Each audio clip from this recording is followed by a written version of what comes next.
এ বাবা রিমি, আমি তো তোর প্রজেক্টটা দেখে দেখে পুরোটা কপি করলাম, তাও ম্যাম তোকে 20-তে 20 আর আমাকে 15 দিল কেন? আরে ওকে তো বেশি নাম্বার দেবে, ও ম্যামের বাড়িতে টিউশন পড়ে, জানিস না? ম্যাম, এটা বুঝতে একটু অসুবিধা হচ্ছে, একটু বুঝিয়ে দেবেন? শোন, বুঝতে যদি না পারিস এখন থাক, কালকে ব্যাচে বুঝিয়ে দেবো ভালো করে, ঠিক আছে? ম্যাম, এটা আমারও একটু প্রবলেম হচ্ছে, একটু দেখিয়ে দেবেন?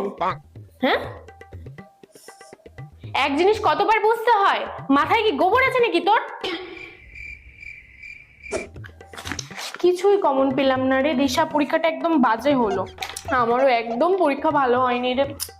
রিমি, সব কমন তো? হ্যাঁ ম্যাম, সবই কমন এসেছে আমার। ও কি করে সব কমন পেলো রে? আরে ওর কমন আসবে না, কারণ ম্যাম তো কমনটা স্কুলে দেয়নি, কমনটা তো দিয়েছে ম্যামের বাড়ির টিউশন ব্যাচে।